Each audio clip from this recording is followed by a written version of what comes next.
ផ្លែក៏ល្អ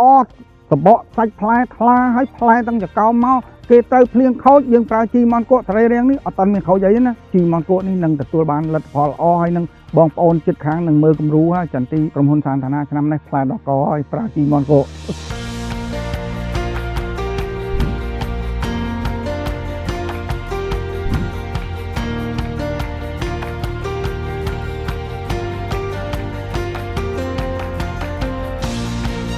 ខ្ញុំឈ្មោះជេវិរៈ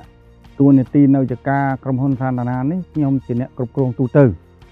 បាទអញ្ចឹងហើយទំហំចការចន្ទទីរបស់យើងនេះសរុបទាំង2ទាំង3កន្លែងហ្នឹងវាចូល1000ហិកតាជាងហើយព្រោះទាំងអស់វាមាន3កន្លែងទីតាំងរបស់ចការយើងដែលយើងកំពុងឈរនេះនៅក្នុងភូមិជីអោកឃុំរុំមនីស្រុករវៀងខេត្តព្រះវិហារប៉ុន្តែ2កន្លែងទៀតនៅក្នុងខេត្តព្រះវិហារដែរតែមួយនៅស្រុកចំខ្សានមួយទៀតនៅក្នុងស្រុករវៀងនឹងដែរតែឆ្ងាយពីគ្នាប្រហែលជា11គីឡូតាមការពិតខ្ញុំសាកល្បងនេះដំបងប៉ុន្តែឃើញការសាកល្បងនេះឃើញផ្លែបាទជាក់ដែងឃើញកាមេរ៉ាចាប់បានហើយគឺផ្លែទាំងចកោមហ្មងគឺជីម៉ុនគក់នេះគឺទាំងជីទឹកបាញ់ទាំងជីដាក់គល់អញ្ចឹងយើងឃើញជាក់ដែងកាមេរ៉ាគឺដាក់ទៅឃើញផ្លែស្អាតហើយចកោមធំ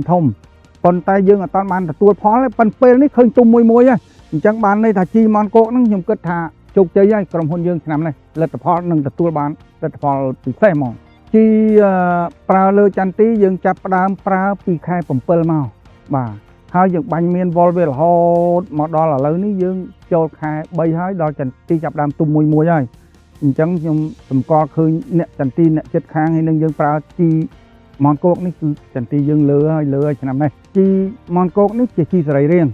អញ្ចឹងបើគ្រាន់តែជីសរីរាង្គមួយមុខយើងប្រើពាក្យថាជីសរីរាង្គមួយមុខចន្ទទីយើងលក់បានថ្លៃជាងគេបាទអាហ្នឹងហើយទី2ទៀតបើយើងបានទទួលផលល្អជាងគេយើងបានតម្លៃឡើងឌុបទ្វេដងទី1ជីសរីរាង្គទី2ចន្ទទីយើងល្អហើយបានផលចន្ទទីយើងនេះផ្លែល្អផ្លែថ្លាផ្លែទាំងចកោមហើយចាប់ផ្ដើមទុំមេហើយអញ្ចឹងខ្ញុំគិតថា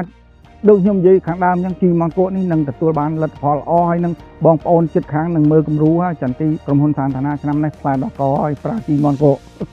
កណ្ដឹងពណ៌ក្រហមហើយដល់2សប្តាហ៍យើងដូរទៅពណ៌ខៀវហ្នឹងកន្លែងទីតាំងហ្នឹងយើងឃើញតា50កណ្ដឹងខ្ញុំមើលទៅឃើញមុខតែដូចរៀងស្បើយជាងមុនហើយកន្លែងដែលបាញ់ថ្នាំឃើញនៅមុខតែវាមិនអស់ទាំងត្រង់ទេប៉ុន្តែឃើញកាត់បន្ថយប្រហែលក្នុង70ទៅ80%ហើយអញ្ចឹងខ្ញុំគិតថាអាកណ្ដឹងហ្នឹងក៏ជោគជ័យដែរខ្ញុំគិតអញ្ចឹងខ្ញុំសូមផ្ដាំផ្ញើទៅ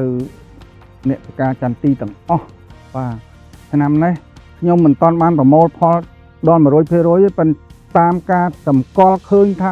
ផ្លែចន្ទទីនិងសុខភាពចន្ទទីប្រើជីម៉ុនគក់នេះយើងនឹងជោគជ័យហើយឆ្នាំនេះបាទព្រោះ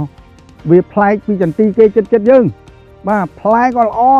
សបកសាច់ផ្លែថ្លាហើយផ្លែទាំងចកោមមកគេទៅភ្លៀងខូចយើងប្រើជីម៉ុនគក់សរីរាង្គនេះអត់តាន់មានខូចអីណាបាទ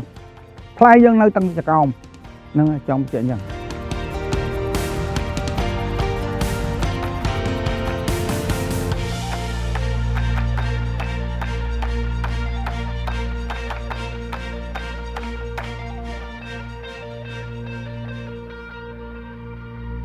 ជីសរីរាង្គម៉ុនគក់ជាជម្រើសដ៏ល្អ